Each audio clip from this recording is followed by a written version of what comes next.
Harka fuunee akkam jirtu kabajamtoota daawwattoota televizyiinii mo'aa bakka jirtan maratti nagaan keenya kabajaa fi jaalalaa sinaa dhaqqabu kun qophii keessummaa mo'aa torbanitti guyyaa tokko yeroo mara guyyaa dilbataa galgala sa'a 2 haga 3tti simbira dhaqqabudha. Egaa keessummoota kennaa dandeettii fi muuxannoo jireenya keessatti waa garaagaraa dabarsan qabadheeti kanan isiniif dhiyaadhu. Seenaa namoota hagaarraatti dhiyeessineerraas waa guddaa gumaattanii dubdeebiin jajjabeessu nuuf laachaadha kan jirtanii. Har'ammoo gaaffii isin kallattii garaagaraatiin nu dhiyeessitan irraa ka'uudhaatiin keessummoota isin hedduu jaallachuu dandeessu. Eessa jiru, maal hojjetaa jiru, kan duroo maal dabarsanii fuula duratti maal yaadu kan jedhu bu'aa bahii jireenya isaanii irraa waa hedduu baranna jedheetiin abdadha. Isaanis waa hedduu nu kaasu akkasittidha kan nuti amannii qophii kana qopheessinu. Haga xumura qophii keenyaattiin waliin akka turtan affeerraa koo kan kabajaati. Dalisa Saroni, Jesus, Dalisa Saroni, Dalisa Saroni, Dalisa Saroni, Jesus, Dalisa Saroni, Dalisa Saroni, Dalisa Saroni, Jesus, Dalisa Saroni, Dalisa Saroni, Dalisa Saroni, Jesus, Dalisa Saroni. Saroni, Jesus, Lalisa Saroni, Lalisa Saroni, Lalisa Saroni, Jesus, Lalisa Saroni. Bakke ona gisa, barbade na wampe, balbala jirenya, bante nafkenite. Bakke ona gisa, barbade na wampe. Balbala jirenya, bante nafkenite. Bakke ona gesa, barbade na wampe. Balbala jirenya, bante nafkenite. Bakke ona gesa, barbade na wampe.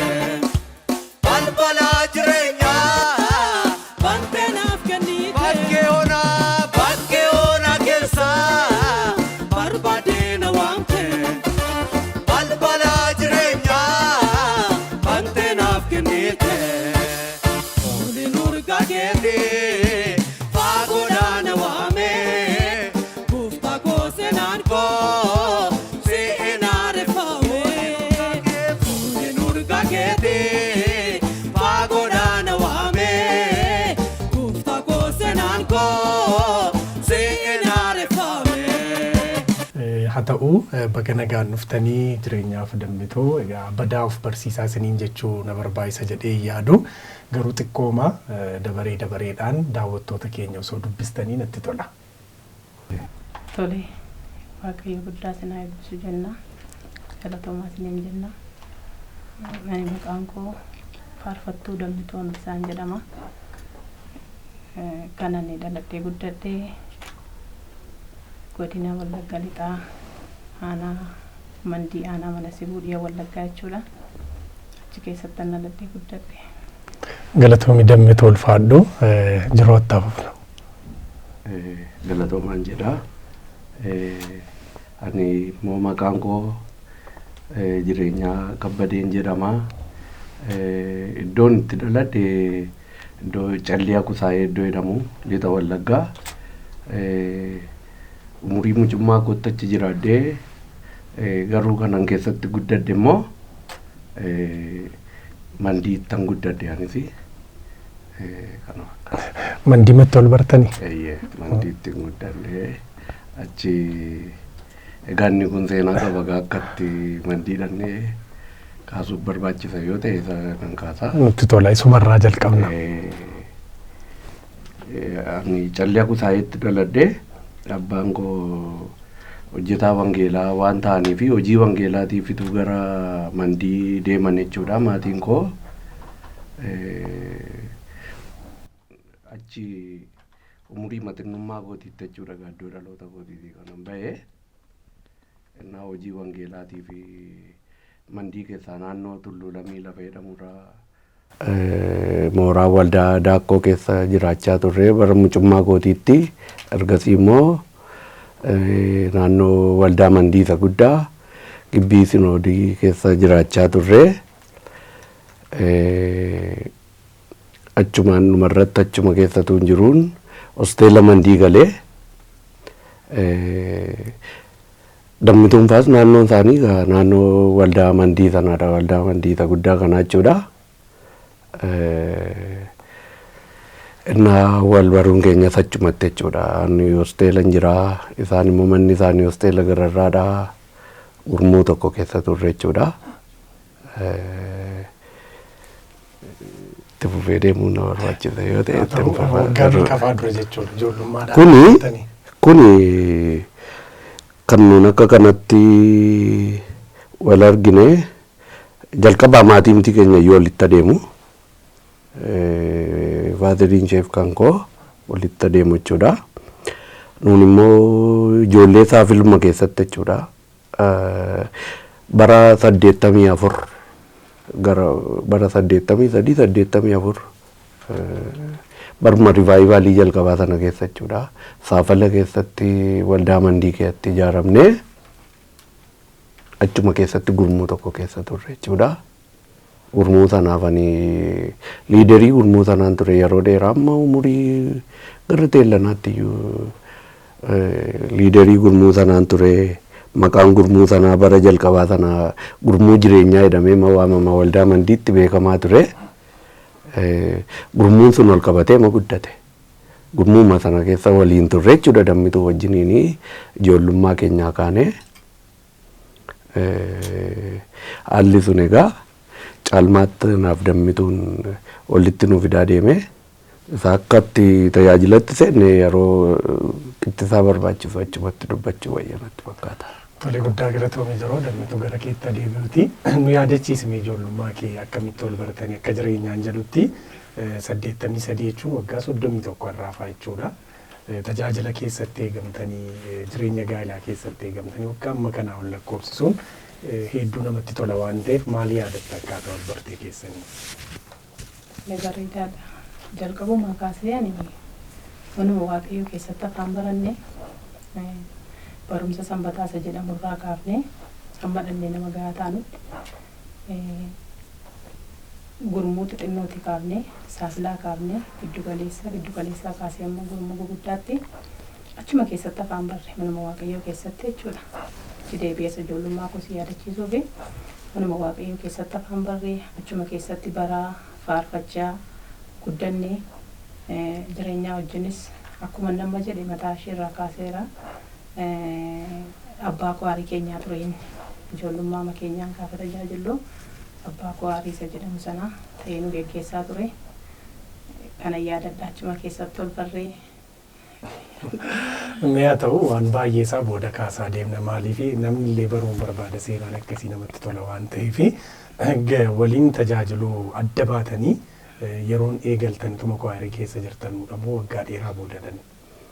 Tuma kwaarii keessa jirrutti kwaariin keenya tokkodha.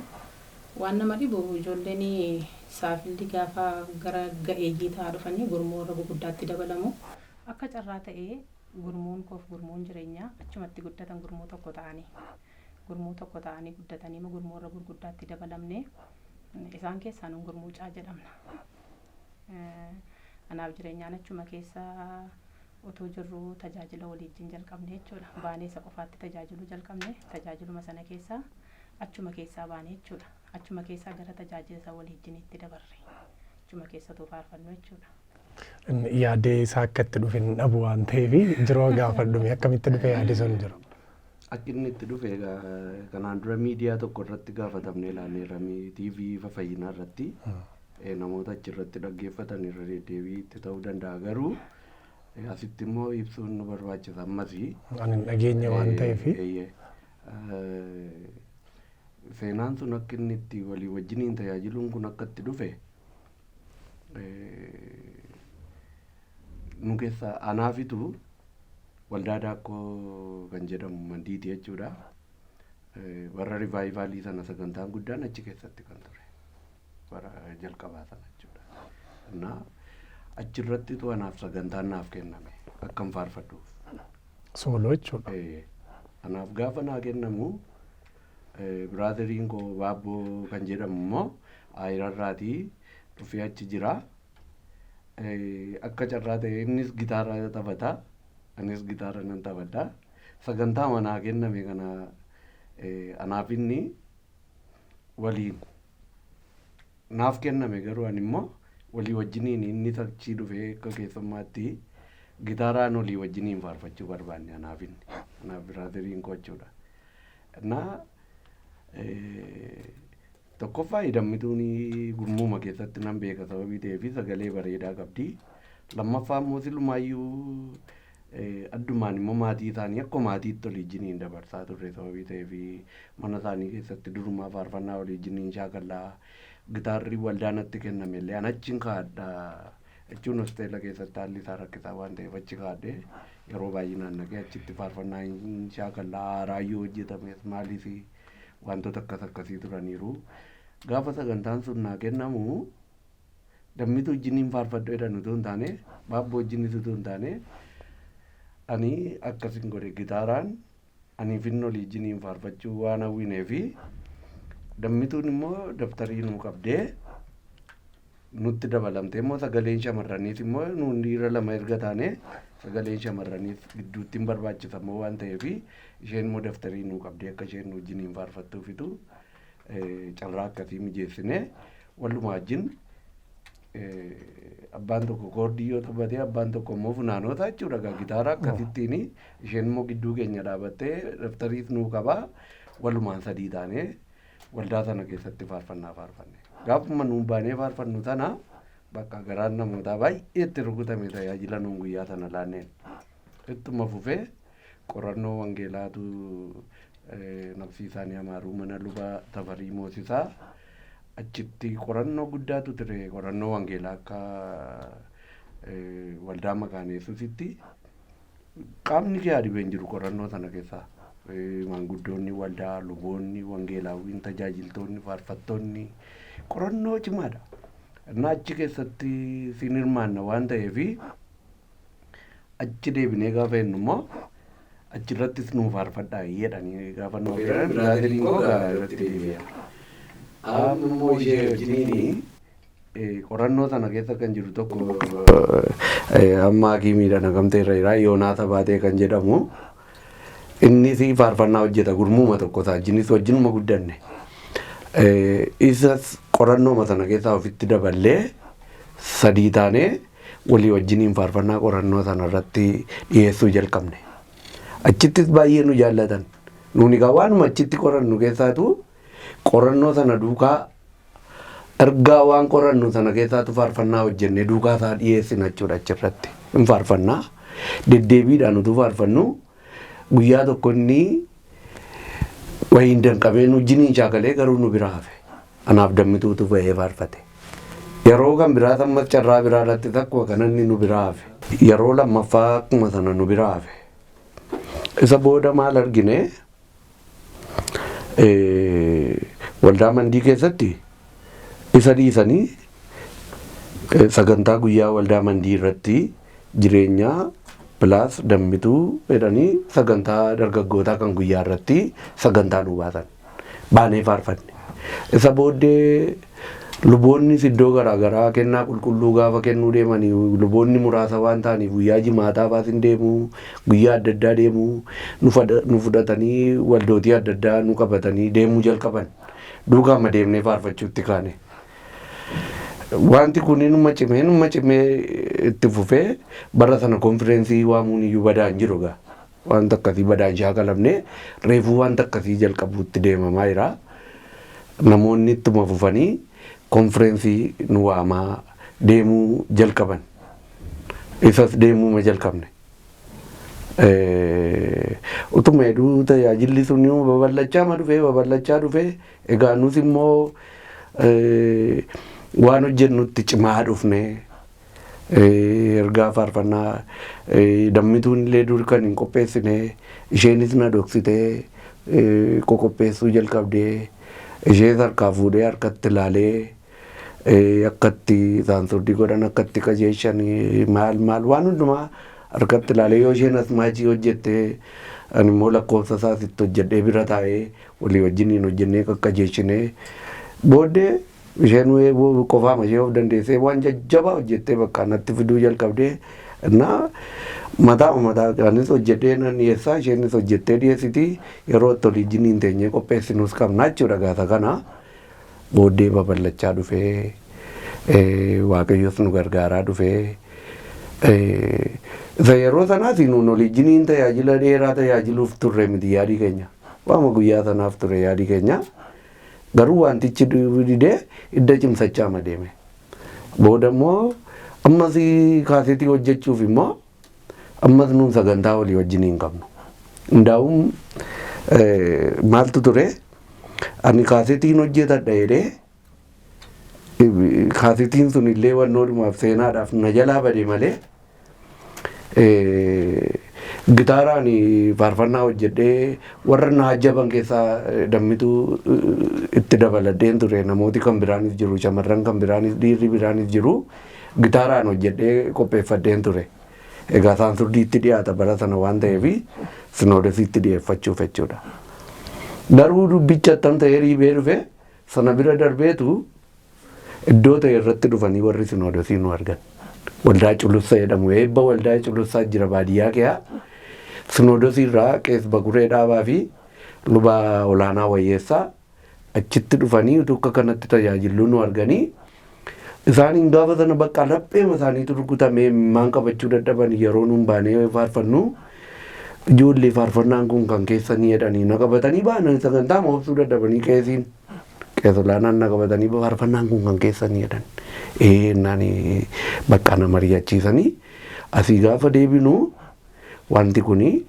bakka waraabamee dhiyaachuu qaba jedhanii kanumaan gara kaasetii olii wajjiniin hojjechuutti sammas utuu nuun itti yaadiin dhiibamee dubbichi gara sana deeme. Boojjiitti nu waamanii isaan surdii fi suma mandiitti ol deebinu gitaaraan hojjedhaa barreeffama wajjin nutti kennaadhan. Hojjennee barreeffama wajjinitti laannee dhaqanii isaan surdii godhanii workshooppii tokko jira akka sinoodesiin dhiyaatu guddaadha baay'ee bal'aadha samma gimbii jorgoo birbirdhiilaa abbayii daabbus maal jedhee iddoo gara afurii gara meeqaatti rameen beekii gidaamiidha sun hundumtuu tokko ture baras amma sana hundumaarraa kan dhufan kan hirmaatanii fi finfinnee irraa kan dhufan afaan illee kan hin dhageenye kan keessatti hirmaatantu workshooppii guddaatu boojjii irratti dhiyaate gaafa nuun baanee faarfannu warra maarifaas hin boo'u warruma bakka hiikaa afaan sanaa warra dhaga'u immoo gaggaafatu hiikaasaa taa'anii wookumaanii faanii waraabu ni baras isuma kana baay'isaa nuu kennaa waan kana fudhachuu qabnaa faarfannaa kana bakka qabannee galuu qabnaa jennaan qoyyaa sirnummaa waraabnee simbiraan geenyaa jedhanii akka sinoodesii dhiyaatti faarfattootaaf workshooppii finfinneetti gullallee irratti dhiyaate tokko irratti dabtara qabadhaa baay'eedhaan fudhannee ol dhufne bara 91 jechuudha achumaan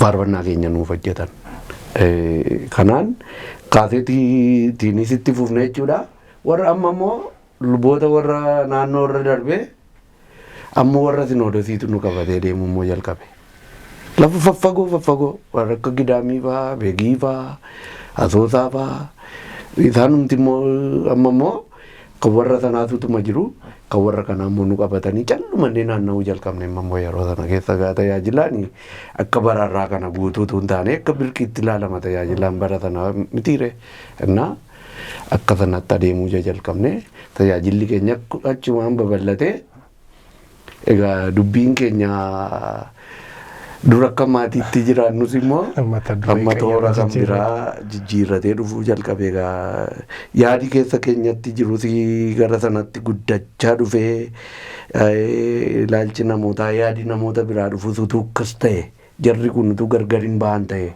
tokko kanatti hafanii nus immoo yaaduma akkasiitu keessa keenya dhufaa ture dhufeetu keessa keenyatti jabaate akka gara maatii ta'utti dhufnee jechuudha. Kan namatti tola dammituutti hin deebi'a. Maaliif jiroon akka itti gara tajaajilaatti dhuftanii kwaarii ijoollummaadhaan otoo gaggeessaa kee ta'ee jirudha.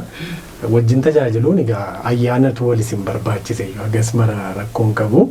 Sanarra darbitanii garuu gara jaalalaatti akkamitti dhuftanii sammuu ati sirriitti buruqsiitanii nutti irra dubbate maaliif amma waan tokkotu jira kwaarii tokko keessa faarfachaa waldaa tokko keessa tajaajilaa bakka hojii tokko hojjechaa yerooti addunyaa akkasii eegaltu akka waan haaraa wayitti ilaalama waan ta'eef keessumaa immoo bara sana hin ulfaatu akkamittiin jaalala jalqabdan.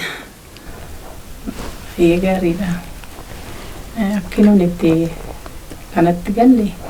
Baay'ee isaa kaaseerani adeemsi kun nuuf akka tasaa fakkaatu malee namootaafis akka isaa fakkaatu malee yaada waaqayyoo ta'uu danda'a. Yaada waaqayyootis immoo jennee fudhanneerra gaafa deemnee tajaajilu akkuma manni jedhe yaada bal'aa kenneera waan ta'eef gaafa deemnee tajaajilli keenya baay'ee fudhatama guddaa argateera. Bara keenya sana badaa faarfannaan immoo kanatti iyyuu hin jiru. Baay'ee nuun boqonnaa iyyuu hin qabnu. Torbanii gara torbaniitti deemna, ji'a gara ji'aatti deemna. Waaqayyoo carraa nuuf banee jechuudha. Hin deemna. Egaa namoonni tajaajila keenya mi'eeffachaa dhufan. Namoonni tajaajila keenya mi'eeffachaa dhufanii waaqayyoos nu wajjin hojjechuu jalqabeera waan ta'eef wanti nuun goonus waaqayyoo ijatti gochaa deeme. Wanta nuti goonutti ija waaqayyoo gaafa gochaa deemu gaaffii namoota baay'ee ture. Gaaffii namoota baay'ee ture. Egaa kaafnee hin haasofna turre jireenyaa wajjin.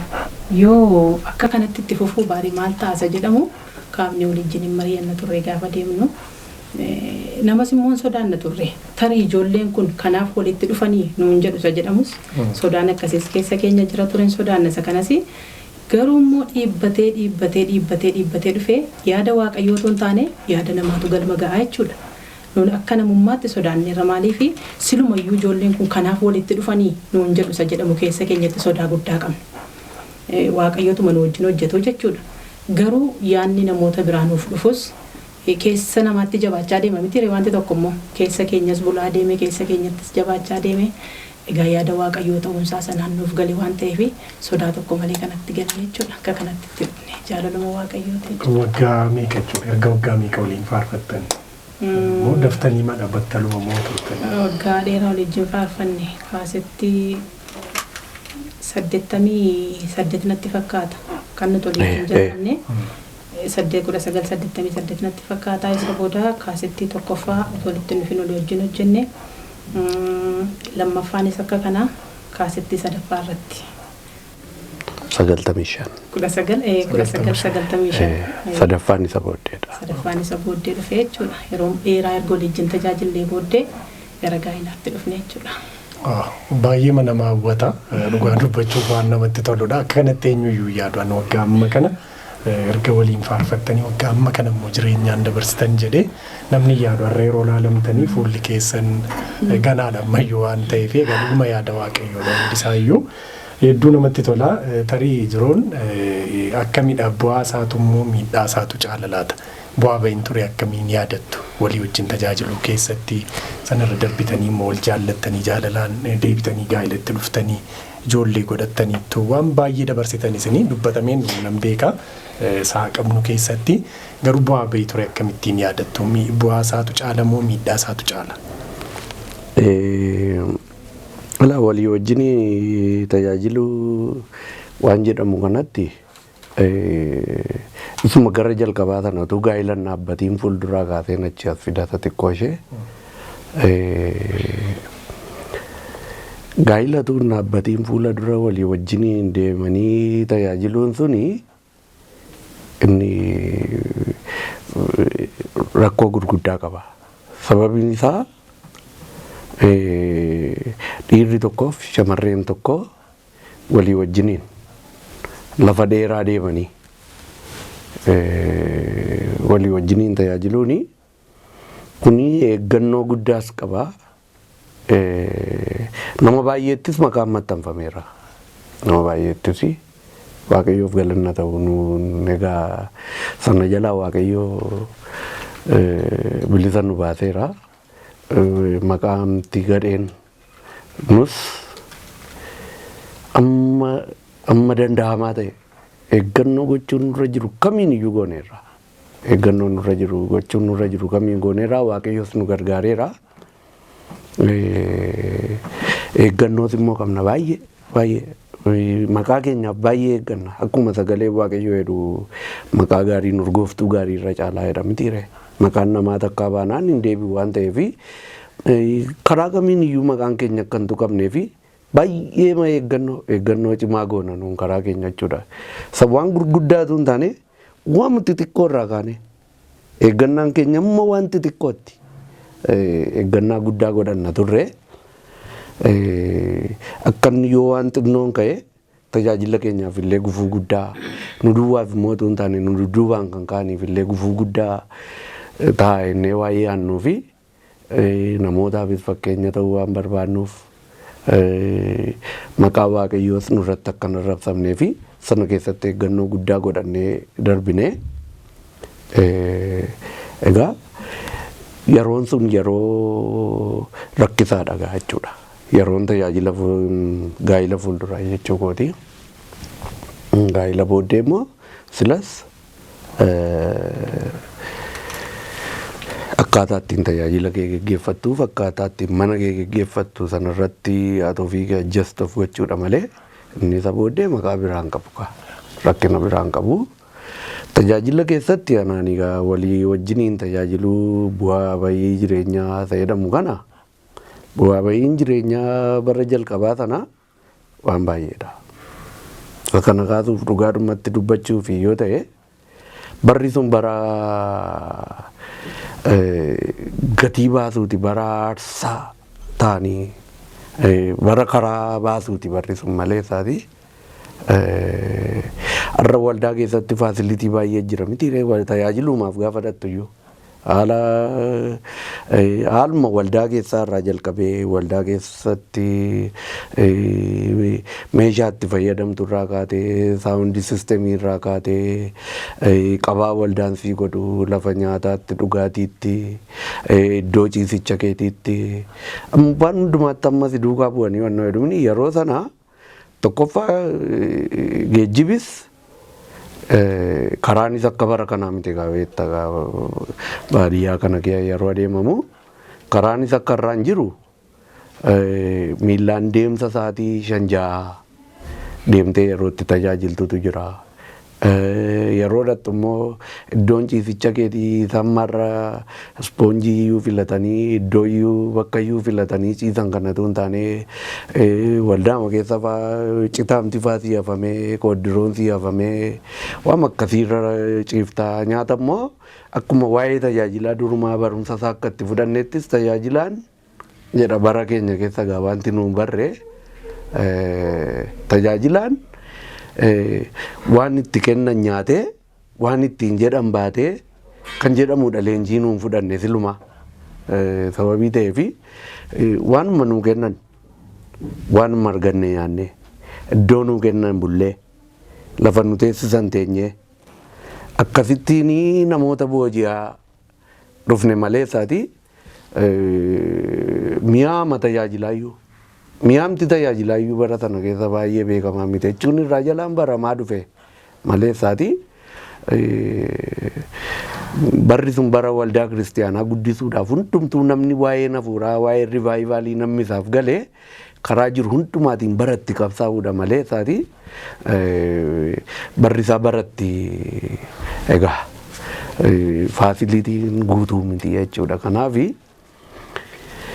baay'ee isaa aarsaatti baasuudhaan sana duukaa immoo sana duukaa fakkeenyaaf bararraa kana tajaajila tokko deemtee geejjibaaf iyyuu baasiinsii godhama miti. Dafqitee dhattee deemsa sa'aatii kanaa deemtee dhattee iyyuu namni kun dafqumallee ofirraa dhiqachuun irra jira jedhamee yaadamu. Uffannaa uffachuun irra jira mana isaatti yeroo galu immoo waan ittiin tajaajilamullee jedhamee wanti yaadamu hin jiru. Bakka dhattee akkasittiin tajaajiltee akkasittiin deebi'ee galuu. Booddee keessa deebi'ee akkuma birrii 10 fa'aa saamunaa ittiin bitaddoodhanii waan akkasii fa'aa isayyuu namuma siif wajjin natteetti sii kennanii ishee kana waan akkasii. Booddee gaafa guddatee jedhamu birrii 30 fa'aatti. Egaa haala akkasii ture darbee namni si bukkee dhaabbatee si tumsuun wanti tokkoyyuu hin jiru. Innaa haalota akkasiitu darbee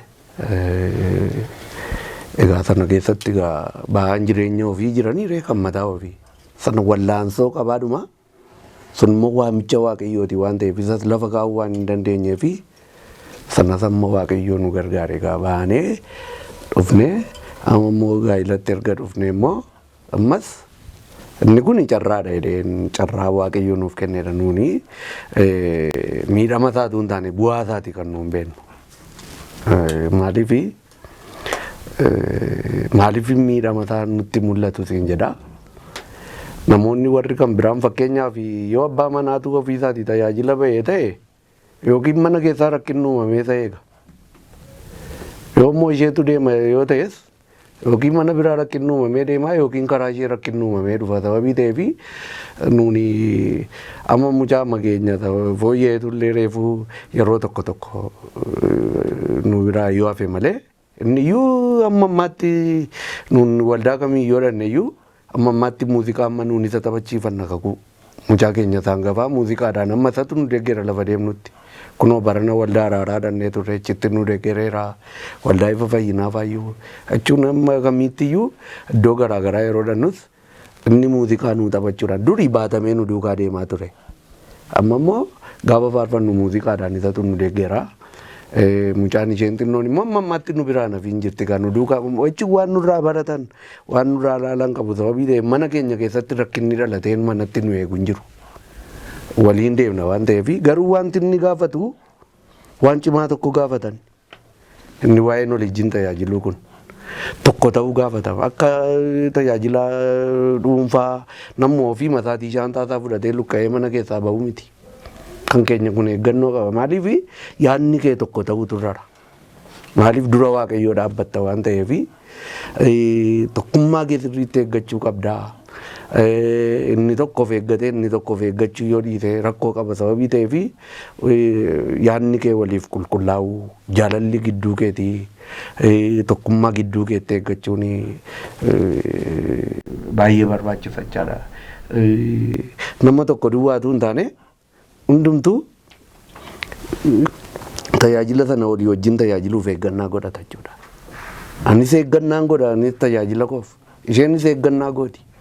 Yoo waan balleessine waa balleessi isheen natti dheekkamti na sirreessiti yoo isheen waa balleessite isheetti dheekkama ol sirreessina akkasittiin ol tumsaadhuma haala bareedaadhaan waaqayyoof galatu bu'aa bahii yoo jiraate iyyuu wanti sillasiin jedhe amma irraatti yoo haalonni mimmijataa yoo dhiban iyyuu amma irraatti jechuun haalli jireenya nuun dabarsine bu'aa bahii nuun dabarsine keessatti yeroon abdii nama kutachiisu yeroo baay'eetu ture garuu sana keessatti iyyuu abdii kutannee jireenyi nutti ulfaate haalli nutti ulfaate jennee waamicha keenyatu lafa hin kaayin bakka gajjennee waan jiru baannee dabarsinee as geenyeerraa egaa isuma duwwaa taataanaan jechuun ta'in malee isaati wanti baay'ee cimaaf ulfaataan immoo afaaniin dhaabbatanii nama tajaajiluuf namatti dubbachuun salphaadha eenyuma abbaa fedheef faarfataas haa ta'u warra raajuus haa ta'u warra kamiin iyyuu nuun faarfannaa irratti yoo xiyyeeffanne iyyuu dhaabatanii namaan akkas jechuun baay'ee salphaadha. Waan fakkeenyaaf dhaabattee dhabuun irraa adda nan baasu jaalallee koo faarfannaa jedhu tokko qabna mana beelli irraa adda nan baasu quufi irraa adda nan baasu jibbamuun irraa adda nan baasu itti dhaabattee faarfachuun salphaadha. Garuu gaafa piraaktikaalii jireenya kee irratti dhufee appilaayii ta'u sana san dandamatanii keessa darbuutu jabaadha. Sun hunduttuu ani wantooti nu hafatan baay'eedha dhee yaadu. Baay'een isaanii jireenya keenya irratti appilaayii ta'ama dhufanii mul'ata keenya wanti nurkaa lafa buusuudhaaf dhufe waan baay'ee ture qilleensi baay'een tureera bubbeen baay'een tureera amma irraatti garuu waaqayyoof galatu mul'ata nurka jirrutu lafa hin buusin umma xinnoo qabnu jireenyaanis ikonomikaalii waan xinnoo qabnuun bakka deemnee dhufnee kunoo qixxaa kana geenyeerra kanaaf an bu'aa taati yoo miidhamni keessa jiraate iyyuu nuun akka bu'aatti lakkaa'anna akka kanatti an ibsaan. Jecha ajaa'ibaadha. Namatti hin tolu dammitu. Dhugaa yeroo akkas yeroo kaan tarii akkas haasa'uu dhiisuu dandeessa. Anu waan meeqa akka yaadu na godhe tokko sila waggaa 31 yeroon taa'e herreegu jireenya maatii tajaajila keessatti amma kana isin waliin aannan beeka shamarraniif dhiira ta'anii tajaajila kan wajjin eegalan lakkoofsan qaban magaalaa sanarraa kaatan mandii keessaas bakka biraatiis dhuman qabanu lamaan tarii fakkeenya isin godhatanii ta'uu danda'a. Gaafa waamicha ta'u akka kanadha. Kan baay'ee isaanii garuu iddoo ta'e ga'ee dhaabbate isin ammarraa waaqayyoo isin gargaaree jennee sila qorumsa isin dabarsitan bu'aa bahii jireenyaa isin dabarsitan haasaameen immoo akka namni waan baay'ee yaadu nama godha. Egaa tarii waan itti dabaltu yoo jiraate. Nan qabaadha. Baay'ee waaqayyoon galateeffadha iddoo kanatti. Jireenyaa yaada bal'aa kaasee haasa'e keessa gadi lixee yaada bal'aa kaasee haasa'e wanti nuun kaleessa dabarsine sun argamuu keenyaaf har'a gahuu keenya har'aaf karaa ta'e miidhamni haa jiraatu malee wallaansoo baay'een haa jiraatu malee kallattii baay'eerraa waa baay'ee dabarsineerraa akkuma nama jedhe garuu haalli baay'een nutti ulfaate jennee waamicha keenya hin ganne waaqayyos nu gargaareedhumaa waamicha keenya fiixaan nu baase nan saalfachiisu yoon akkas jedhe waaqayyo baay'ee nu gargaare haala baay'ee keessatti namni gaafa tajaajilaaf ba'ullee deeggarsi nama hin barbaachisa nama dhuunfaadhaan haa ta'u waldaadhaan haa ta'u kallattii kamirraan iyyuu karaa namni nama agarsiisu namaaf hin barbaachisa kallattii karaa namni nama agarsiisu nuuni gaasan hundumaa arganneerra jechuun na rakkisa. Garuu abbaa mul'ataa isa ta'e waaqayyootu nu gargaaree hamma guyyaa har'aatti nu dhaabe. Har'as gargaarsi keenya isumaan boonna isumaan har'a geenye waan ta'eef bu'aa isa kaayyoo dhabne nu Kiristoos Yesuusiin buufanneerra. Isa buufachuu keenyatti baay'ee gammanna. Isaa wajjin ammarraatti jirra. Tajaajila yoo ta'es immoo tajaajilaa jirra. Sichisin tajaajilaa nuti waan kamiin yoo dhabne iyyuu jechuudha ammarraatti bu'aa keenya isa godhanneerra ni nuuf bu'aadha jechuudha. Kanaaf baay'ee natti tola bu'aa bahin dabarsine miidhama isaatu hin taane bu'aa nuun buufannetu caala. Bu'aa isaatu baay'ee nutti argama malee miidhamna jiraatu iyyuu rakkinna wanti baay'ee nu jiraatu bu'aa hedduu na jiraatu iyyuudha inni nutti hin argamu isa nuun buufanne Kiristoostu nutti argama har'ayyuu boriyyuu isatu nutti argama. Tarii waaqayyoo nama gargaaraa dhugaadha. Inni akkuma jirutti ta'ee akkuma keessan jalqabanii kan fiixaan hin baasne gatii jiraniif iccitiin milkaa'ina keessanii guddaan immoo waan sila jireenyaan tuqe tokko dhadhee yaada. Walqixa jaalala Kiristoos hubachuu keessanii fi walii keessan hubachuu sanatu jira isin gidduu inni guddaan maanni tarii kaaniifis fakkeenyan ta'a waan ta'eef. Maaliif amma wal faana deemtanii wal faana deebitanii yeroo deebitan immoo irrinni meeqa yoo isinitti mul'ate mana keessaa akkuma jette isatti waamamte laaltee bira darbuun hubannaa addaadha waan ta'eef iccitiin sanaa maali? Egaa sagaleen waaqayyoo akkas jedha. Daawit akkas jedha. Faarsaa 133 lakkoofsa 1-3tti ilaa obboloonni walii wajjin jiraachuun attam namatti tola. Akka dibata sagati jabeessa sana akka dibata sagati jabeessa mataarraa areedatti gadi yaa'u. Eebbi jireenyan darbine achirratti waaqayyo eebbaaf jireenyan darbine achitti abboomeera jedha. Waa baay'ee kaafne ragaa. Wanti booddee nu deebisu baay'eetu turetu booddeen deebina ta'ee nus sana keessatti waaqayyo baay'ee nu gargaaree jenneerra. Milkaa'ummaa keenyaaf jabina keenyaan itoo hin taane nutu jabina qabaatee itoo hin taane gargaarsi waaqayyo nu gargaareera milkaa'ummaa keenyaaf. Humnuma dadhabaa keenya waaqayyo tumsee humnuma dadhabaa keenya waaqayyo gargaaree haala kamiin haa ta'u wallaalummaa keessatti kaane nu hojii waaqayyo hojjechuutti waaqayyo baay'ee nu gargaaree wallaalummaa keenya keessatti jabina nu ta'ee kufaatii keenya keessatti ka'umsa nu ta'ee kallattii addaa garaan waaqayyo tumsa nuuf ta'ee nus immoo sanaaf amma nurraa barbaadamu eeggannoo goone. Maaliif wangeela lallabaa jirra waan ta'eef wangeela lallabuudha faarfannaan. Wangeela lallabaa jirra waan ta'eef sanaaf eeggannaa nurra barbaadamu goone jaalalli hin barbaachisa tajaajila keessatti tokko ta'uun hin barbaachisa tajaajila keessatti haalli nama dhibu haalli nama rakkisutuma jiraatu isa waamamanne sanaaf jenneetu waa baay'ee dhiisuu danda'utu nurra jira. Wanti nu kakaasu utuma jiru wanti nutti bubu'utuma jiru sanamuma isa waamamneef jennee dhiifneetu akka sanatti tajaajila keenyaaf eegumsa akka ta'utti jechuudha. Baay'ee isaa kan immoo kan nu gargaare nuyi utuu hin taane ayyaana waaqayyootu sana biraan nu ga'e milkaa'ummaa har'aa kana biraan nu ga'e ayyaana waaqayyootu nu dandeessise wanta nuun hin dandeenye jenneeyyuu namni ofiisaan waa danda'ee keessa darbuu dhiisuu danda'a nama waan ta'eef ayyaanni waaqayyoo garuu isa namni hin dandeenye nama dandeessisa. Kanaaf ayyaana waaqayyootu nu gargaare nuun milkaa'ummaa keenyaa fi ayyaanni waaqayyoo dadhabina keenya keessatti laafina keenya keessatti kufnee ka'uu keenya keessatti bu'aa ba'ii baay'ee keessatti ayyaana waaqayyootu nu gargaare. Kanaan immoo kun immoo milkaa'ummaa akka nuti milkoofnuuf ayyaanni waaqayyoo baay'ee nu gargaareen jedha. Hedduu namatti tola. Egaa turtii bareedaa taasisaa irra yaada ajaa'ibaatu simbiraa qaammayyuu abdii guddaadha namni sin dhaggeeffatu kan inni horatu jedheen abdadha. Gaafa namaa galuu fi waamicha sirrii gaafa ta'u akkasidha. Hedduu namatti tolamee gidduutti jiru faarsaan keessan hedduudha. Albeemii hedduu baastaniittu waggoota 31 tajaajiltaniittu isa duras ijoollummaa keessanittis jalqabda waan ta'eef faarsaawwan sana hunda kaasuu hin dandeenyu. Nan beekanis argee beekaa obboleessi kee yeroo inni kiiboordii taphatu isin lamaan yeroo faarfattanu ati immoo gitaara taphataa yeroo faarfattanis namatti tola waan ta'eef egaa har'as gitaara keetiin faarsaa bareedaa tokko gidduutti osoo nu faarsitanii. Bara jalqabaa hojjenne lakkoofsa tokkoffaa keessaatu faarfannaa kana faarfannaa. Beeteliyeemii isa burqicha bishaanii dhugaa turre. Amma garuu akka hin dhugneef iddoon burqaa sanaa diinotaan marfame. Yoo isatti dhugne malee immoo lollee moonee boojuu hirmaachuu hin dandeenyu.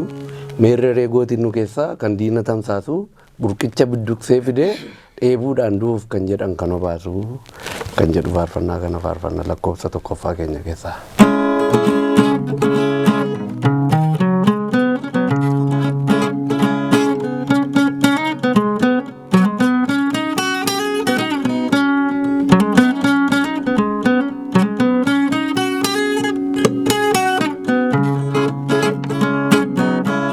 Beeteliyeemii isa burqicha bishaanii dhugaa turre amma garuu akka hin dhugneef iddoon burqaa sanaa diinotaan marfame. Nufiyyuu kunoo nu dheebonnee jirra burqicha qullaa sanas baay'ee hawwineerra.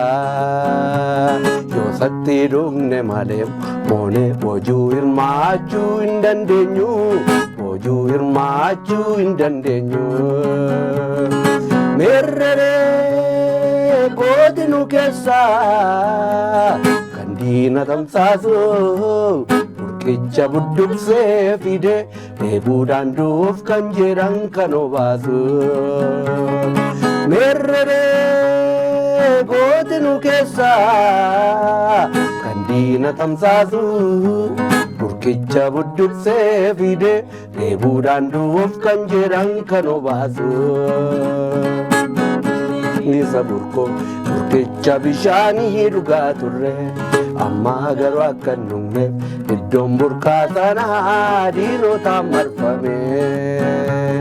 Kanaafiyyuu kunoo nu dheebonnee jirra burqicha qullaa sanas baay'ee hawwineerra. Yoo isatti dhugne malee immoo moonee boojuu hirmaachuu hin dandeenyu. Boojuu hirmaachuu hin dandeenyu. Meerree gootii nu keessaa kan diina tamsaasu burqicha budduqsee fidee dheebuudhaan du'uuf kan jedhan kan obaasu. Meerree gootii nu keessaa kan diina tamsaasu burqicha budduqsee fidee dheebuudhaan du'uuf kan jedhan kan obaasu.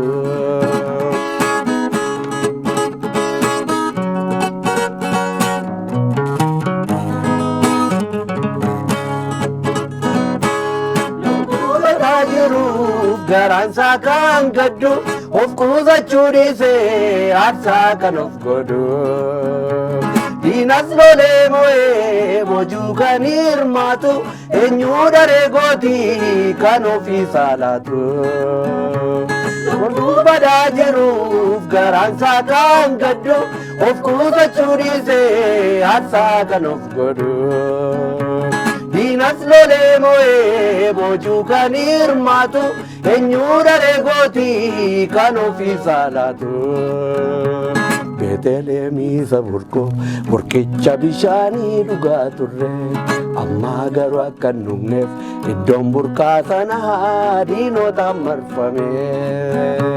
Kanaafiyyuu kunoo nu dheebonnee jirra burqicha qullaa sanas baay'ee hawwineerra. Yoo satti dhugne malee mooni hojuu hirmaachuu hin dandeenyu. Hojuu hirmaachuu hin dandeenyu. Meerreree gooti nu keessaa kan diina tamsaasu burqicha budduuqsee fidee dheebuudhaan du'uuf kan jedhan kan obaasu.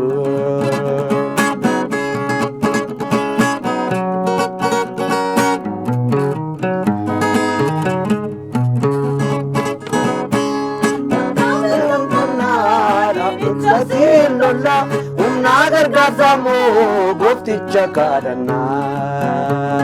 Haalli salphaatuyyuu rakkisaa taa'uyyuu utaalsaa of goonee diinniyyuu nu moo'u. Ameen dammaqnaa diinicha siin lolla humna gargaarsa moo goofticha kadhannaa.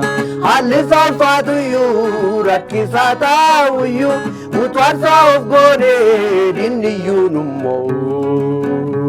Beeteleemii saburkoo burqicha bishaanii dhugaa turre amma garuu akka hin dhugneef iddoon burqaa sanaa diinotaan marfame. Kanaafiyyuu kunoo nu dheebonnee jirra burqicha qullaa sanas baay'ee hawwineerra. Yoo satti dhugne malee mooni hojuu hirmaachuu hin dandeenyu. Hojuu hirmaachuu hin dandeenyu. Meerreree gooti nu keessaa kan diina tamsaasu burqicha budduuqsee fidee dheebuudhaan du'uuf kan jedhan kan obaasu.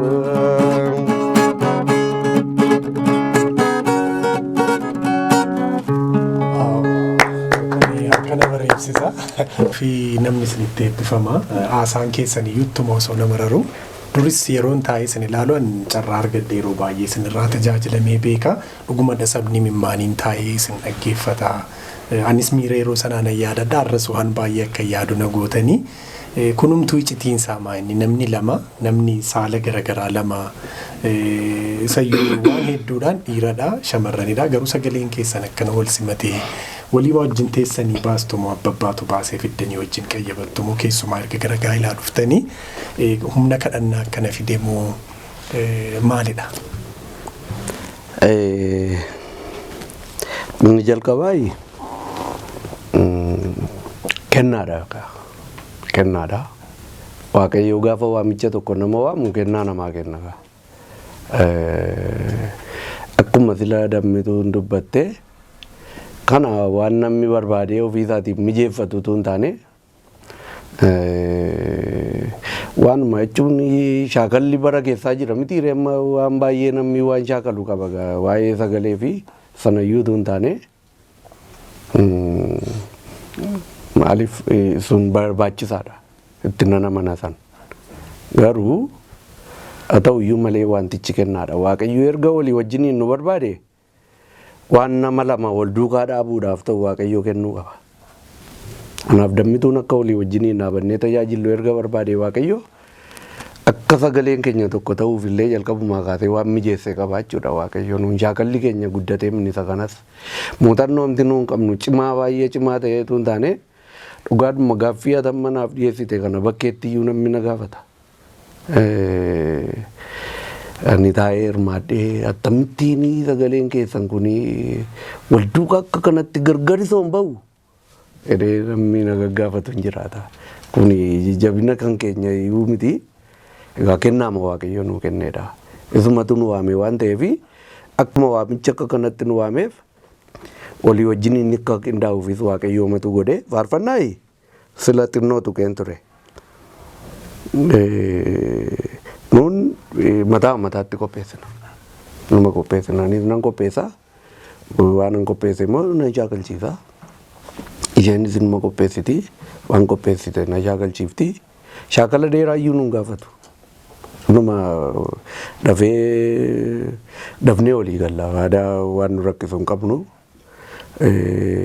Wanti nuun goonu yoo jiraate jechoota irratti haa ta'u, yeedaloota irratti haa ta'u, bibilikaalii ergaa inni qabu irratti haa ta'u, waan kana wal harkatti ni ilaalla. Isheenis jechuun waan isheen qopheessite an akka nama lammaffaa ta'een dhaggeeffadhaaf. Waan an qopheesse immoo isheen immoo akka nama lammataa taateen dhaggeeffatti jechuudha. Jechuun waan natti dhaga'amu qopheesse mini akka natti dhaga'amutti. Garuu akka nama lammaffaa taatee gaafa dhaggeeffattu isheen jechan jedhu kanarraati maaltu dhufeef jalqaba irratti. Sana isheen dhaggeeffatti utuu kana ta'ee waan isheen jettu yoo jiraate nan fudhadha. Walumaan teenyeen qajeelchina. Anis immoo akkuma kana kan isheen nan dhaggeeffadha. Yeroon taa'ee dhaggeeffadhu ilaa kana tu keessa koo dhufee akka kanaa ati kanarratti maal jechuu yaaddeessa jedhamu ol gaafachuu dandeenya. Utuu akkas ta'e immoo bareedaadha qitti kuni jechi kanarra jabaatu jechi kuni kanarra hin jabaatne waan olii qajeelchinu hin qabaanna. Irraan kan hafe walii wajjiniin ta'anii hojjechuu jedhamu sanarra hin jirru nama. Bara jalqabaa ishee bara reefuu akkatti waa hojjetan waa qajeelchatan ol argisiisuu duwwaa malee erga bara sanaatii deebinee walii wajjiniini dhammituunis waa madumaa fiddi anis waa madumaan fida. Nuun akkamii akkaataan keenya jechuudha faarfannaa irratti.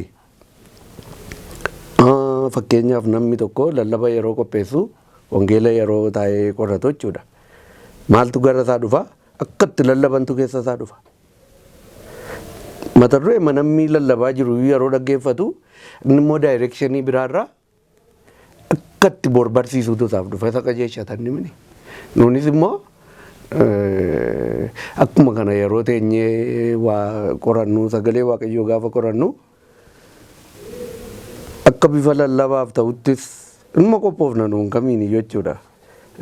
Yoo bifa sanaan tajaajilu ta'eyyuu waan keessa keenya dhufe toora galfannee immoo hojjennaa utuma hojjennu utuma qorannu ergaa faarfannaa ta'e immoo keessa keenya bulee immoo dhufa sanuma fuunee yeedaloonis inumatti dhufa.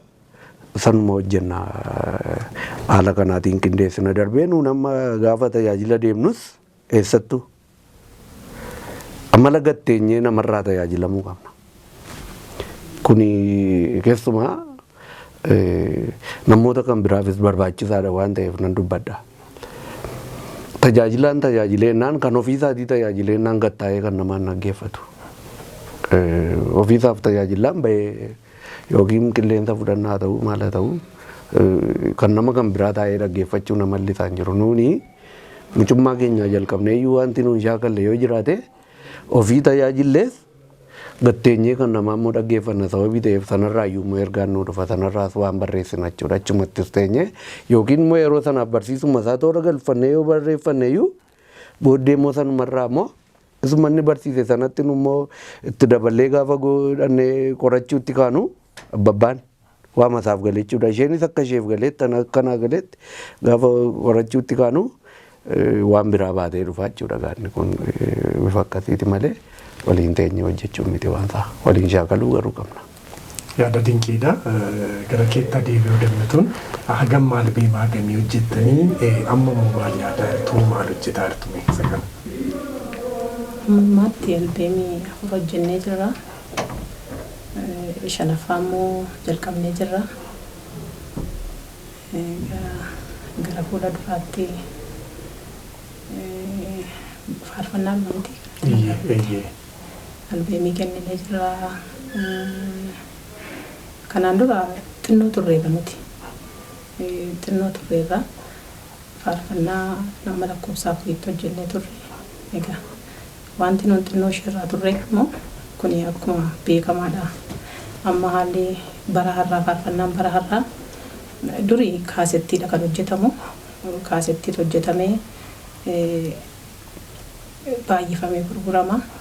amma immoo sana miti jijjiirama qaba. Kaasettii kana dur gaafa hojjetamu haalli istuudiyoollee gatiinsaa gadi bu'aadha. Gatiinsaa gadi bu'aadha hojjechuun isaa nama rakkisu. Cimee yoo fixee dur kan nuti ittiin kaasettii hojjennu jechuudha. Lakkoofsa tokko hamma furiitti kan nuti hojjenne waanuma hunduma isaa ta'e hojjetamee xumuramee harka keessa nu ga'uu ta'e amma 20 caalaan fixu. Amma garuu bara keenya har'aa kana egaa baay'een beekamaadha amma kuni galanii hojjechuuf hojjetanii waan hunduma isaa xumuranii hojiidhaan ga'uu fi amma 200 olii nama gaafata. Inni kun egaa durii yeroo hojjennu yooma ofiifillee qarshiin hin jiru ta'e namarraa fuutellee kaasettii kana hojjetteellee isa hojjettu kana immoo deebiftee bifa liqiinillee fuutee hojjettee isa hojjettu kana immoo gadameellee namaaf hin deebi'a yoo ofiif hin qabdullee ta'e jechuudha. Amma immoo suni meemoorii fileeshii ta'ee baay'een isaa akka kana ta'ee darbee immoo galanii hojjechuuf iyyuu hojjetanii xumuruuf iyyuu birrii amma nama jedhee gaafata waan ta'eef xinnoo isheen kun booddeetti nu harkiseera. Garuu amma Waaqayyoof galatu lakkoofsa 5ffaa jalqabnee jirra. Istuudiyoo gallee hojjechaa jirra. Isa kana bal'inaan jireenyaan itti dabalee ibsuu danda'a. Waggaa meeqa boodetti deebitan? 1999 kaasettii keenya arfaffaa kan hojjenne. Isa booda kun natti deebineerra jechuudha kaasettii keenya 5ffaa. Haa ta'u egaa jirumaafin kana kaase beektaa amma ati sila jetteetta isin karaa taatanii Kiristoosiifis saba kanaafis karaa taatanii waggaa 30 ol ergaa isin keessa jiru dhaloota biraan gahaa dhuftanii akkuma jette immoo guyyoonni keessan hunduu chaalenjiidhaanidha kan isaan darban haalli mijataan tokko otoo hin jiraatin dhugaa isinii galee kana mul'isaa turtan. Har'a hin beekna dibata faarfannaan haa ta'u dibata biroon kaa'anii ijoollotni hin dadhabu haala jirutu haalli mijataanuu jiru. Sana keessatti tajaajiluun isaanitti ulfaata. Waa yeroo firqaa dhaban dafanii abdii kutu. Kanaaf isin amma umurii keessan kanatti ijoollee mucaa hangafa waggaa 18 qabdu, ilma bareedaa qabdu, mucaa lammataas qabdu, jireenyi immoo jira. Hojii biraarra hin jirtanuu addunyaa tajaajiluma kanaaf aarsaaf gootanii tajaajilaa jirtu. Waa'ee keessan antaa yeroon yaadu yeroo isin faarfattan waan meeqatu gara koo dhufaati ture. Namoota akkasiitti akka namaatti waan tokkollee itti irratee jiraachuu qabu jedhee nama nu yaadan. Kun waanuma durii kaasee naaf galee waan natti dhaga'amudha. Egaa waan dandeessu goota. An amma kan hin danda'u isiniin keessummaa godhe asitti dhiyeeffachuudha. Albeemiin keessan kun hojjetamee dhumuutii qaba. Sana duwwaayyuu miti. Wanti dhala namaa tokkoof bu'uuraan barbaachisu kamiyyuu namni tokko waan gochuu danda'udha waan ta'eef isiniif mala maal amma isin osoo hojii biraa irratti bobbaatanii hojjettanii waamicha kanaaf of laattan malee eessaa fi eessayyuu ga'uun hin danda'ama waan ta'eef miira sanadha kan natti dhaga'amu. Qophii kana boodas immoo waa'ee keessaniif wanti ajaa'ibaa tokko akka ta'u shakkii tokko hin qabanii isa kana nan amana. Egaa mee kanaan wal qabsiisnee gabaabsinee mamee waa jedhi yaadanuu kaasi. Isa gama kaasetaa amma ka'eeni yeroo darbe miidiyaa irrattis gadhiifameera namni baay'een isa arganiiru sababii ta'eefi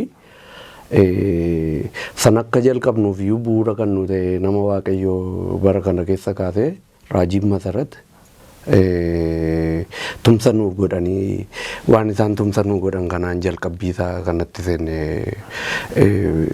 isaanii wajjiniinis baafnee haasofneerra sababii ta'eef wanti kun hojjechiisee nu xumursiisuu isaa irraa shakkii hin qabaanna sababni isaa wanti baay'een isaa ol kakaadha waan ta'eef garuu jalqabnee itti seenneerra.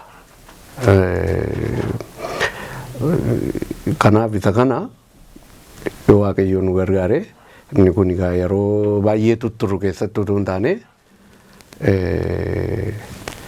waggaa amma keessa jirru kana keessatti yoo Waaqayyo nu gargaare hin xumuramee inni haa ta'e inni abdanna. Gama kan biraadhaan waan tumsa nuun jettu kana nuuni baay'eellee waa'ee ofii keenya dubbatachuun kun baay'ee shaakala akkasiis hin qabnu.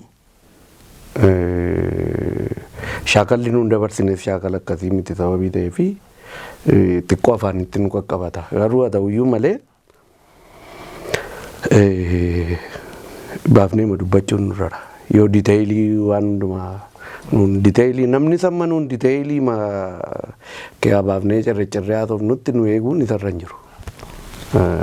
Erga carraa kan arganne immoo wanti nun dubbannu ani leenjii meeshaa muuziqaan qaba.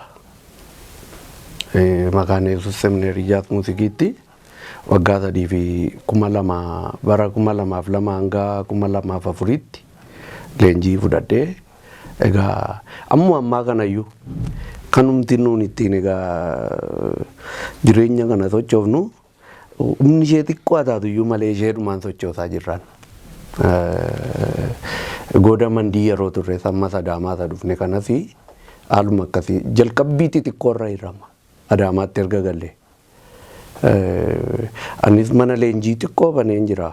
Ilaa sadarkaasaa kan eeggateetu hin taane maateeriyaaliin koosii maateeriyaalii guutuutu hin taane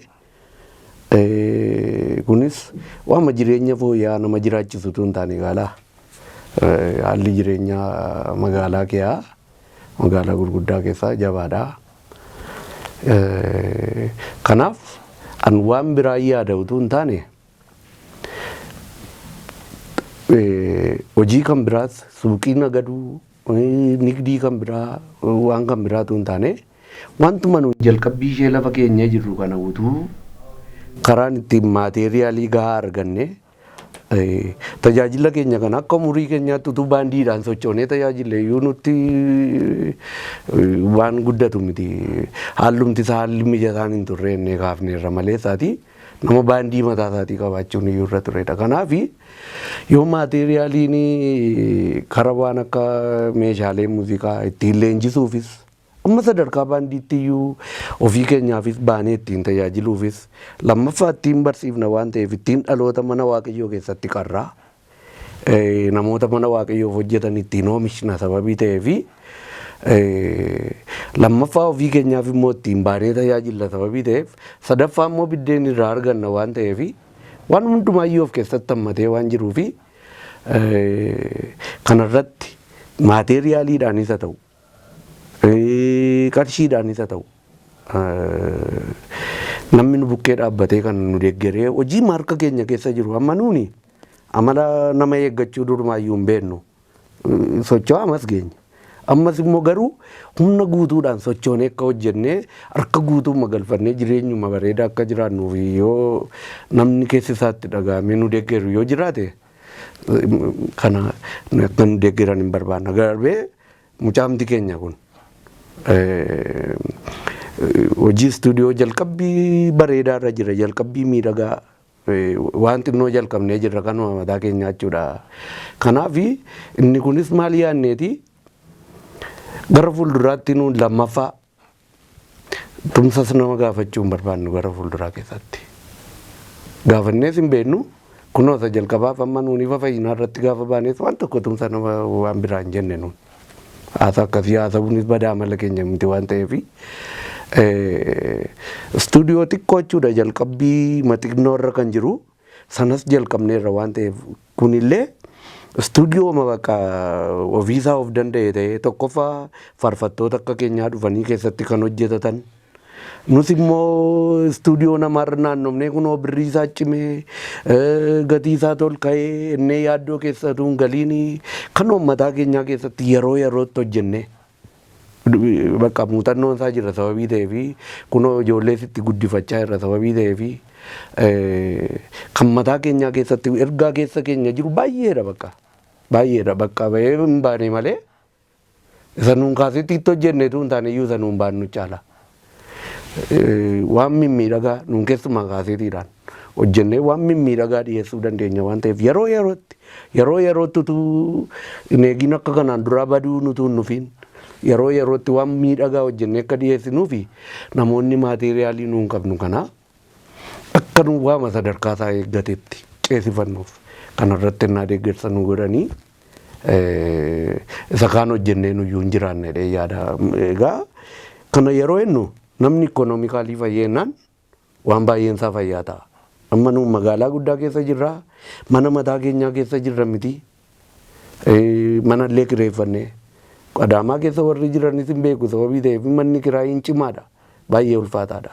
Sanarratti waan baay'eedhaan ijoollee magaalaa guddaa keessatti barsiisuuni gatiin mana barumsaa si'anaa tiraanspoortiin maal wanti hundumtuu ulfaataadha sababii ta'eef kuni nama kadhachuu iyyuu jedhamu iyyuu hin taane bakka waltumsuumti barbaachisaa waan ta'eef mana waaqayyoo keessatti ol hambifachuun kanaaf yoo nu tumsani kuni nu qaaneffachiisa dee yaadu amma kana naan dubbadhe gaara dee yaada. Guddaa galatoomii ulfaadhu kaasteetta waan bu'uuraa waan ta'e waan akkasii maaliif kaasna kun akkuma ati jettedha akkasnaa godha akkasa ta'u osoo hin taane waggaa 31 sanaa ol mana waaqayyoo keessa isinuu gargaaramtanii ayyaanni kun isinii baay'ate addunyaa faarfannaa lubbuutti hortanii arraan geessanii jirtu arrayyuu immoo dhaabbattanii tajaajilaa jirtu. Kun waamicha dinqiidha. Nana mana sila jalqabas kaaseera. Amma anatti dhaga'ame caalaa yookaan amma sinaa softan caalaa namoota hedduudhaaf dhugaan kun hin gala waan ta'eef namatu immoo namaaf qorichadha. Namatu wal bira dhaabbatee mul'ata wal keessa jiru guddisa. Ati waan dandeessu qabdaa ana bira wanti jiru jira wantoota kanatu walitti dhufanii waan cimaa ta'e nu keessaa baasu waan ta'eef egaa nuti amma bilbila keessaniin isin argatanii keessumaa mana muuziqaa ati leenjiitti laachuuf fedha qabdu baratteetta ogummaa isaa waan ta'eef waan guddaa kaaste waan ta'eef qophii kana booda sun hin milkaa shakkii tokkoon qabanii inuma taa'inni abdanna.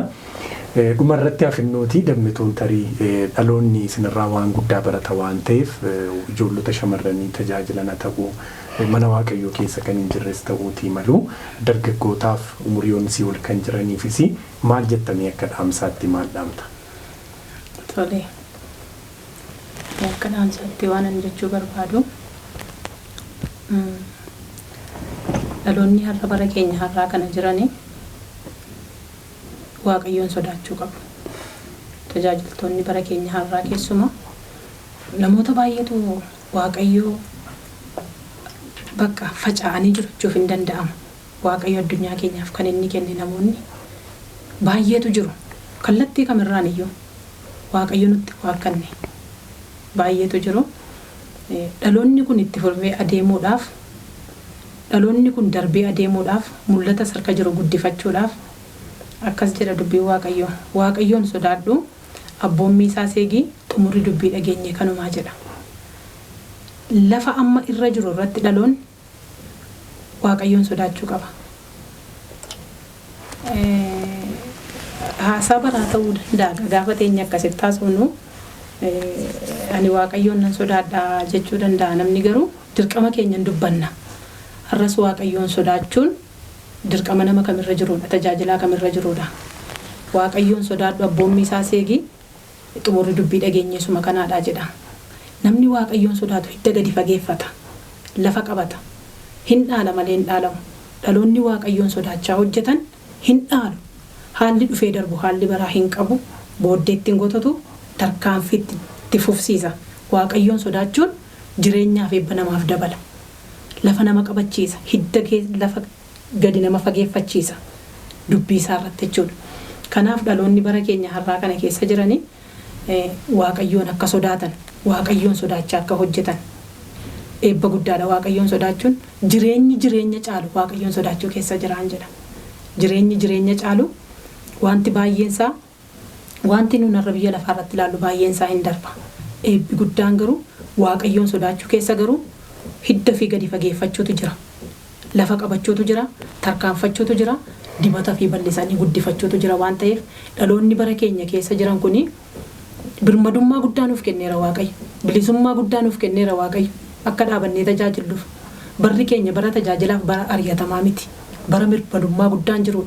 Namni kan bilisa ta'e bara itti tajaajilaa jiru. Birmadummaa waaqayyo nuuf kenne kana gara cubbuutti deebisuutu hin taane birmadummaa waaqayyo nuuf kenne kana eeggannee itti jabaannee itti tajaajiluun dirqama dhaloota amma tajaajilarra jiraniitiin jedha. Kanaaf tokkoof tokko inni dhuma waaqayyoon sodaachuun hidda gan nama fageeffachiisa lafa nama dhaalchisa dhaloonni kun waaqayyoon sodaataniin jedha. Ulfaadhu galatoomii wanti hafee jira. Dhaamsa kanaanis wanti dhaamu yoo jiraate isheen jette keessan deddeebi'u inni tokkoffaani ani immoo kan hin jedhu waan jenne taanee argamu. Dhaabbatanii dubbachuu duwwaatu hin taane. Sagalee Waaqayyoo keessatti waa'ee warra Fariisotaa sanni jedhu sana namootatti waa ofiin baanne itti fe'uudha. Namaan dhaabannee jechuu duwwaatu hin taane isa jenne immoo ofii keenyaa taanee mul'annee namootatti argisiisuu danda'utu nurra jira. Akkuma silaa haasaa keenya qixxa baay'eetti turne tajaajilli eeggannoo barbaachisa sababii ta'eefi of eeggannoon guddaa barbaachisa jechuun waan baay'eetu jira bara kana gaa wanti maqaa namaa tursiisu wanti maqaa tajaajilaa maqaa kiristinnaa tursiisu namni baay'een maqaa masaa baateera malee kwaalitii wanta sanaaf barbaachisu baay'een isaa mul'atu sababii ta'eefi hundaa'uun bara keenya keessa nama Waaqayyoo bisa kaaniyyuu adda baasanii beekuun iyyuu baay'ee baratti nama rakkise keessa jirra sababii ta'eefi nama Waaqayyoo ta'uun keenya baay'ee mul'achuu qaba. Amma irra deddeebinee dhaabbannee wanti nuun of ilaaluu qabnu sagalee Waaqayyoo akka Daawitii akka of ilaalleetti godhannee keessatti of ilaalaa. Ammam waan gochaa jiru kana ammam Waaqayyoo itti gammadaa jira. Waa'ee namni itti gammaduu nama harka walitti nu rukutuu miti wanti nuun ilaaluu qabnu. Garaa Waaqayyoo ammam gammachiisaa jira. Waaqayyoo ammam itti gammadaa jira. Kaachuun koo kun fiigichi koo kun gonfoo na argachiisa moo kaachuu akkasumaanii fiigichi akkasumaaniin fiigaa jennee darbee immoo fiigichi keenya kun tajaajilli keenya kuni faayidaa wajjiniin kan walitti hidhate gochuun akka nurra hin jirre. Tajaajila karaa ittiin faayidaa argatan godhannee innaa sochoone dhumni isaa nu galaafata. Dhumni isaa nu galaafata sababii ta'eefi kanarraa of eeggannoo akka goonu kan dhaloota kanaaf kan annaama. Toleegaa turtii bareedaa hawwataa waliin taasisnee jireenyaanis dammituunis ijoollota keessan dabalatee tajaajila keessan maatii keessan Waaqayyoo haa eebbisu waan isin yaaddan hundumtuu haa milkaa'u yeroo biraatti galateeffannaa addaan milkaa'ina addaatiin immoo deebinee wal arginee seenaa biraa akka haasofnu shakkii tokko illee hin qabu Waaqayyo sinaa kabaju. Isiniinis warra TV mo'aa waamicha akka kanaa nuuf gootanii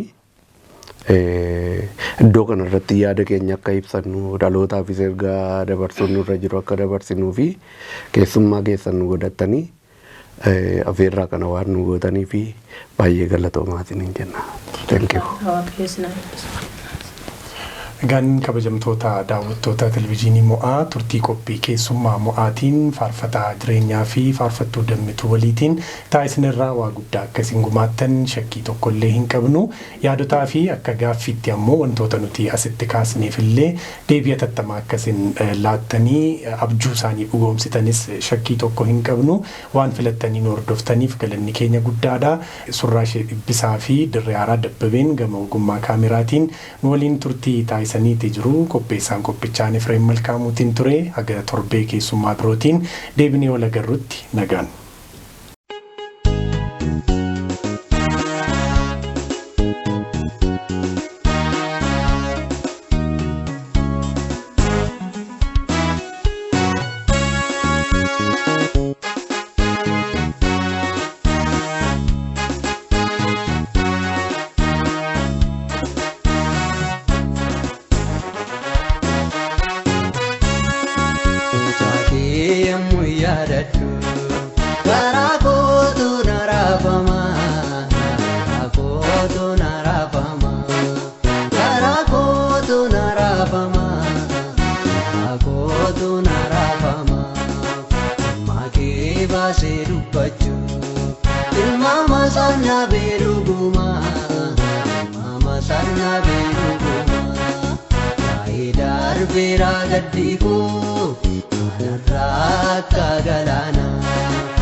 Hallelujah, hallelujah.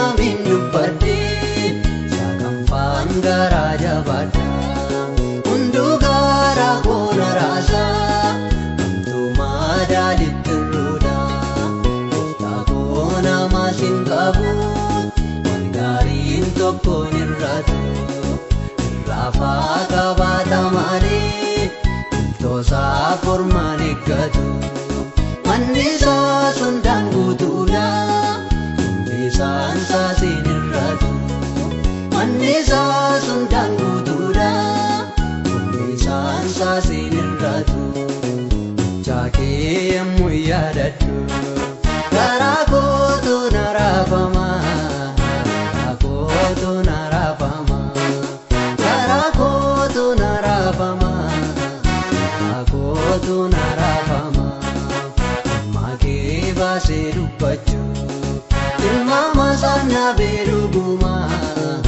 Mama sana beruguma Kaidar beragaddiku Anarraka galana Aratten geb jalalliki Naftaira kabbana Hallelujah Hallelujah Hallelujah, hallelujah.